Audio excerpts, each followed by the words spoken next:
Isang mapagpalang umaga po ang aming hatid sa inyo mga kapatid mula po dito sa Ambaking Pabo Farm. Ayan, salamat po sa Diyos sa isang pagkakataon na naman na muling makagawa ng kanyang mga kaloob.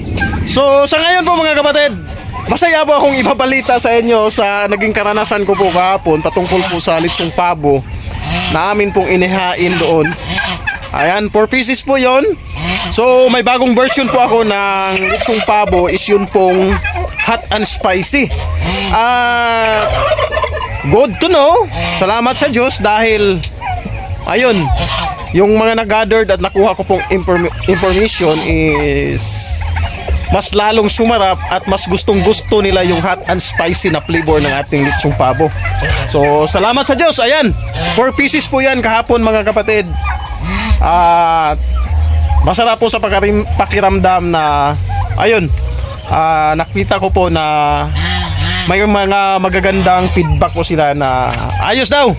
Kahit buto, talagang nilantakan po ng mga nakatikim ng ating litsong pabo kahapon.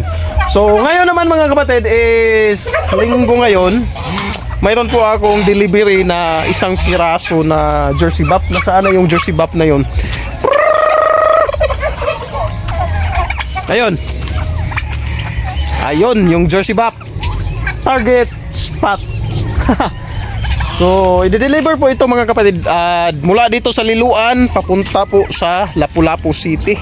Ayan, salamat sa Diyos dahil tuloy po tayo sa ating pagpapabo mga kapatid. Kahit marami pong mga pagsubok, may mga problema po tayong na-encounter. Ayan, awa tulong ng Diyos lang talaga. Is sana pagpalain at ipapahintulot ng Diyos, sana po ay makita po natin yung improvement sa ating pagpapabo. Dito po, samahan nyo po ako. Here we go, let's go!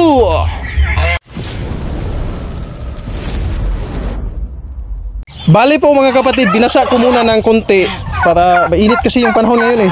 Ayan, tawag ito, pinababa ko na yung tubig sa kanyang katawan para hindi babasa yung carton.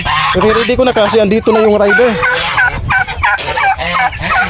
So yan na po mga kapatid, yung isang pirasong Jersey Buff.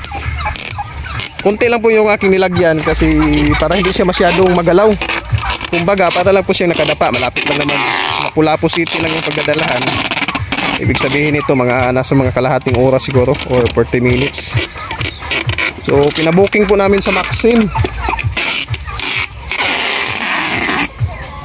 Dali lagi kay ka boss. Asa di ka? Tagaytay ra. Mo di yung bungkog da. Mo ba may pagkuan ako? Tagaytay ra dai. First man mo tong larga katong adlaw. Dai sakto kayo. So ako lang isin kato ng kuan ha, details ha. Sige. So tawagan mo daan? Tawagin. So ayun na mga kapatid. Nakalabas yung ulo ng pabo sa likod. Ayun pabo, nasa labas yung ulo. Umagang ito, ayun. Umaga pa lang, nakapag-send agad tayo ng isang Jersey Buff. So, materialis daw yun. Ayun po sa ating buyer. O ayun po sa aking customer. At salamat sa Diyos. Ayan. Kahit paano talagang ganun talaga yung pagpapabo. So, madalas maraming nakukuha pero salamat sa Diyos dahil ongoing rin yung aking recubator. Ayan, kahit paano parang typo yung nangyayari. Yung mga ready to katay, pull out, tapos sisiw naman, papunta sa paglaki. So, ganun. Salamat sa Diyos dahil may mga opportunity pong parang ayan, tawag dito, nakikita ko po na unti-unti pong nagbukas dahil po sa pagpapatuloy ko sa aking pag-aalaga ng pabo. Ayan, loobin ng Diyos, siguro baka sa susunod na araw may panibagong dagdag o paraan na naman ako sa mga patuka ng aking alagang pabo. Ayan. So ayun, tawag dito, nagkaroon po tayo ng access. Ayan, hindi pa naman nagsisimula pero ayun, kita ko na po na parang ganun yung scenario na nakikita ko na may access na po tayo doon sa isa pong planta ng harina. Ayan. At ang kagandahan, hindi naman masyadong malayo talaga dito sa amin. Ayun. Ang isa lang sa problema sa ngayon is, ayun, kailangan ko munang mag-secure o magbayad ng sasakyan para kargahan. Ayan, mura lang yung bigay nila sa akin. Actually, parang reject na doon sa kanila. Pero para dito sa aking mga pabo is napakalaking bagay na po yun. Ayan. So, alamin ko na lang kung paano, ano yung i-improve ng sa ganun is, ayun, makapagbigay po tayo ng good quality na karne ng mga pabo. So, yung target talaga natin ngayon is makapag-produce po ng good quality na karne ng pabo. So, ganun naman, is tuloy lang.